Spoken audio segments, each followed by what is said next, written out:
राम राम दोस्तों, मेरा नाम अरविंद कुमार थे। देख रहे हो झलक पत्री। तो आप झुंझुनू विधानसभा क्षेत्र का प्रत्याशी जो बीजेपी से हैं बबलू चौधरी जी बना के पास आया हाँ, और बन की के मनसा है कि हिसाब से बे अब आपको कार्यक्रम आगे करेंगे और जनता के सेवा के प्रारूप के हिसाब से काम करेंगे। बस सारी बन की विचार है जो भी मनसा है बस थारे समक्ष रखेंगे। तो सबसे पहले तो बबलू जी राम राम। राम राम। थाने बहुत बहुत बधाई जो 5 प्रत्याशी बन में से जो बीजेपी है उचित प्रत्याशी चुनियो, इसके बारे में क्यों बोलना चाहो?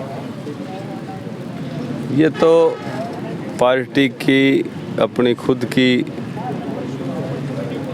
अलग अलग सर्वे करवाने की, रिपोर्ट्स लेने की, कार्यकर्ताओं की राय जानकर, और भारतीय जनता पार्टी एक इतना बड़ा विश्व का सबसे बड़ा दल है कि इसके आजकल सर्वे और जिस तरह से हाईटेक काम चल रहा है उसमें एक एक जीरो ग्राउंड की रिपोर्ट लेकर और एक साधारण से कार्यकर्ता को, मेरे जैसे कार्यकर्ता को इन्होंने मौका दिया है, तो बहुत सोच समझ के निर्णय पार्टी करती है। तो पिछले विधानसभा चुनाव में थे निर्दलीय खड़ा हुआ, उनके अंदर थाने बहुत ज़्यादा वोट मिला हाँ।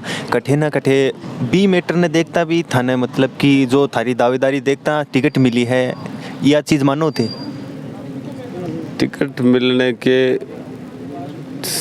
कई पहलू होते हैं, जिसमें ग्राउंड के ऊपर कितनी मेहनत करी, आंदोलन कितने किए, विपक्ष को घेरने का काम कहाँ कहाँ किया, स्थानीय होने का फ़ायदा भी मिलता है, जातिगत समीकरण भी फेवर में होने ज़रूरी हैं, युवा चेहरा भी देखती है पार्टी।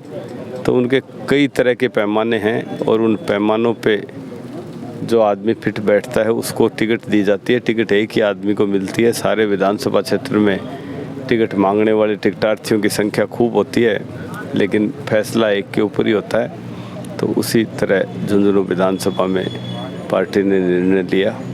झुंझुनू विधानसभा क्षेत्र में त्रिकोणीय हो रहा है, जिसमें एक जो कार्यकर्ता बीजेपी का भी हाँ बे निर्दलीय से मतलब कि नॉमिनेशन करने के लिए सामने आ रहे हैं। तो बना पे कोई पार्टी को एक्शन होगो या फिर पार्टी बनाने न्यूटन ही छोड़ देगी कि बेबी बन को जो हक है बिकले लड़ाई कर सके?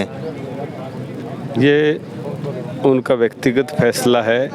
भारतीय जनता पार्टी का अनुशासित कार्यकर्ता या कोई भी पदाधिकारी रहते हुए अगर वो कोई अपनी व्यक्तिगत लाभ लेने के लिए या कोई अपने खुद तक सीमित रहेगा, तो वो इस तरह की पार्टी से बातचीत करने के लिए, दबाव बनाने के लिए भी किया जा सकता है, और हो सकता है उनकी मंशा चुनाव लड़ने की भी हो, पर ये उनका व्यक्तिगत फैसला है। इस बारे में मैं कुछ भी नहीं कह सकता। तो थारी आगे चुनाव अगर थे जीत जाओ तो कार्यकाल की के रूपरेखा है कि मोटा मोटा कोई आए का मुद्दा जी पे थे काम करना चाहो कि इतने साल से मैं देख रही हूँ अण मुद्दा पे काम को नहीं हो रहे हो और मन अण मुद्दा सुधारना चाहिए, जो जनता है भी कि इस प्रकार से मन सेवा करनी चाहिए? यहाँ तो मेन मुद्दा विकास का है। झुंझुनू का सर्वांगीण विकास होना चाहिए। यहाँ जो शिक्षा में भी सबसे आगे था, झुंझुनू महिला शिक्षा में बहुत पहले से आगे था। खेल यूनिवर्सिटी का मुद्दा है। यहाँ भ्रष्टाचार सबसे बड़ा मुद्दा है। आप नगर परिषद में देख लीजिए, यहाँ के परिवहन विभाग के मंत्री हैं और उनके खुद के विभाग की हालत आप देख लीजिए। एसडीएम झुंझुनू के कार्यालय का एक कर्मचारी, ये कोई विपक्षी दल नहीं कह रहा, तो जिस कर्मचारी ने, एक साधारण एससी के कर्मचारी ने इतने गंभीर आरोप यहाँ के एसडीएम पे लगाए और उसमें प्रदेश अध्यक्ष तक के नाम सामने आए, उसके बाद एपीओ इनको किया गया, तो जिला हेडक्वार्टर की एसडीएम जैसी पोस्ट पे बैठे हुए अगर प्रशासनिक अधिकारी और उनके खिलाफ इस तरह की बात अखबार पत्रों में छपती है, तो भ्रष्टाचार की तो पराकाष्ठा ही है। और रही बात विकास की, आप देख रहे हैं मेडिकल कॉलेज कब का बन के तैयार हो जाना चाहिए था। इस मेडिकल कॉलेज के कई इश्यूज़ थे और उन इश्यूज़ को अगर मंत्री इंटरेस्ट लेता तो बहुत पहले समय से एक ही टेबल पे बैठ के सारे अधिकारियों को एक जगह बुलाकर उन इश्यूओं को ख़त्म कर सकता था। लेकिन इनकी जो कार्यशैली है वो कार्यशैली इस तरह की है कि न तो कोई विधानसभा में झुंझुनू की आवाज़ बनने का काम करते हैं, चाहे सैनिक भर्ती करने का कार्यालय बाहर चला जाए, चाहे ये सैनिकों का सबसे बड़ा ज़िले में, सबसे बड़े ज़िलों में शुमार है, उसके बावजूद यहाँ कोई भी ऐसी व्यवस्था कराने में या एक एमएलए के, साधारण एमएलए के जो बजट जो सरकार देती है उसके अलावा इन्होंने कभी भी कोई एफर्ट नहीं किया। मंत्री रहे 30 आदमियों में शामिल रहे, हर मंत्री ये चाहता है कि मैं मेरे विधानसभा क्षेत्र का विकास करूं। उनके कैंप लगाए जाते हैं, किसी भी एक कैंप में मंत्री जी नज़र नहीं आए। जनता किस बात से, कर्मों से आदमी जाना पहचाना जाता है। आपने देखा होगा इतनी भयानक बीमारी मानव जाति के ऊपर इनके इस कार्यकाल में एक महामारी मानव जाति के ऊपर आई और लोग ऑक्सीजन के सिलेंडरों के लिए भटकते फिरे, दवाइयाँ, व्यवस्था, एक भी दिन हॉस्पिटल जाके इन्होंने नहीं देखा, एक दिन भी किसी बीमार की सुध नहीं ली, किसी गरीब की, मजदूर की, किसान की सुध लेने के लिए नहीं आए। चाहे सत्ता में रहते हुए भी पार्टी अपने जन घोषणा पत्र से अलग जाती है, तो निश्चित रूप से यहाँ जो प्रतिनिधित्व कर रहा है उनकी जिम्मेदारी बनती है कि वो उस बात का ऑब्जेक्शन करें। बिजली की दरें नहीं बढ़ाने की बात की, कितनी बार बिजली की दरें बढ़ाई गई, इसमें इस तरह के हिडन चार्जेस लिए गए। बिजली के बिल में आप देख रहे हो कई तरह के चार्जेस जोड़ के उनको घटाने की बजाय बढ़ा दिया गया। आप ये भी देख रहे हैं कि युवाओं के साथ इस सरकार ने किस तरह का 17 बार पेपर लीक हो जाना। आप जो एक साधारण परिवार के पेरेंट्स हैं जो अपनी कड़ी मेहनत करके अपने बेटे को पढ़ाने के लिए कहीं के इंस्टीट्यूट में भेजते हैं, उनको 18 घंटे वो मेहनत करते हैं और उनके साथ इतना बड़ा धोखा हो जाए तो एक बार भी ये किसी जनता की आवाज़ नहीं बने और कोई भी ऐसा मुद्दा इन्होंने उठाया नहीं, तो मेरा ये मानना है कि अब की बार जनता तैयार बैठी है इस बात का जवाब 25 तारीख को जब वोट पड़ेंगे और मतदान केंद्रों पे इस बात का जवाब दिया जाएगा। जो सेना भर्ती को ARO है वो झुंझुनू पिछले कई साल से, जब से सेना भर्ती स्टार्ट हो रही है, बिन बीकानेर शिफ्ट करे जा, जबकि जो झुंझुनू में 450 से ज़्यादा शहीद हैं और भारतीय सेना में सबसे ज़्यादा सैनिक हैं वे झुंझुनू ही देवे है। उस के बावजूद भी जो है ARO वो बीकानेर शिफ्ट करे जा रहे हो, जो कि बहुत बड़ी असुविधा होगी अभ्यर्थियों के लिए। बीपा के विचार था। बीकानेर के जो जनप्रतिनिधि हैं वो अवेयर हैं अपनी जनता के प्रति और वो ये कोशिश करते हैं कि दूसरी जगह का जो बजट है या दूसरी जगह जो सुविधा दी जाती है उसको अपने क्षेत्र में लाया जाए।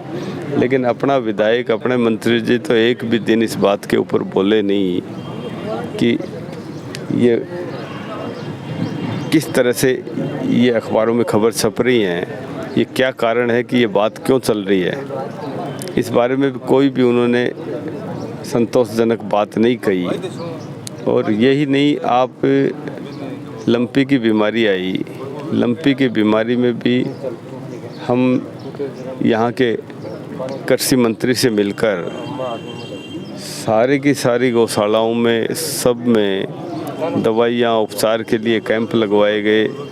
जो काम सरकार में रहने वाले, सत्ता में बैठे हुए आदमी का जो काम है उसके लिए हमें विरोध प्रदर्शन करना पड़ता है, धरना प्रदर्शन करने पड़ते हैं, उनके ऊपर दबाव बनाना पड़ता है और इनके मात्र कहने से ही प्रशासन अलर्ट मोड में आ जाता है। लेकिन इनकी मंशा ये नहीं रहती कभी भी कि कोई जनता के जो एक साधारण कार्यकर्ता के, साधारण मतदाता का जो काम होता है उसकी सुध लेने की इनको बिल्कुल भी नहीं पड़ी है।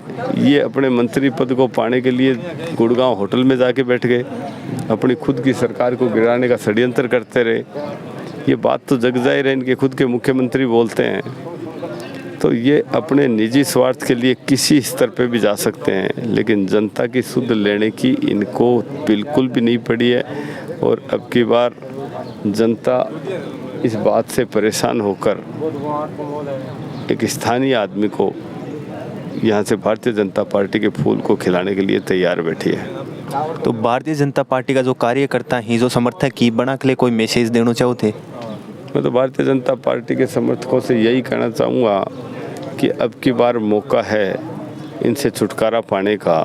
जिन लोगों ने 70 साल तक यहाँ की झुंझुनू ज़िले की राजनीति में इनका हस्तक्षेप रहा और जिस तरह से अपने परिवार के अलावा इनको कोई भी आदमी ऐसी प्रतिभा नहीं दिखी। ये खुद शीशराम जी MP रहे, बेटे को ज़िला प्रमुख बनाया, पुत्र वधू को ज़िला प्रमुख बनाया, फिर बेटे को 3 बार हारने के बाद में भी राष्ट्रीय पार्टी टिकट देती है। तो ये सत्ता के सुख भोगने के लिए इस राजनीति में आए और इन्होंने इनके 2 कार्यकाल 3 बार ये चुनाव जीते हैं, 2 बार ये मंत्री बन गए 2 योजना में। उसके बावजूद मैंने गाँव के जो आदमी इनके पास जाते थे, कोई अपने काम के लिए जाता तो बहुत सी बार ये कहते हुए सुना है कि मेरी सरकार में चल नहीं रही है। इस तरह से पल्ला झाड़ लेना, अपनी जिम्मेदारियों से भाग जाना, ये कोई स्थायी राजनीति का तरीका नहीं है। और ये जनता को पहले कई वर्षों से आप सुनते आ रहे होंगे कि साहब झुंझुनू में नहर आ रही है। नहर का कोई लेना देना नहीं, कोई कुछ भी नहीं, लेकिन नहर आ रही है, नहर आ रही है, ये बात कहते कहते हमारे बुजुर्गों को ये माध्यम बनाते रहे। तो अब इन सब बातों को जनता समझ चुकी है। जी बहुत बहुत धन्यवाद बबलू जी, अपना विचार है भाई जनता के समक्ष रखा। बाकी थे अण के विचारा सा समर्थन कर रहा हो तो वीडियो ज़्यादा से ज़्यादा शेयर जरूर कर दियो, हो सके तो चैनल ने सब्सक्राइब कर लियो। बाकी थारी के राय है कमेंट बॉक्स में ज़रूर लिखियो।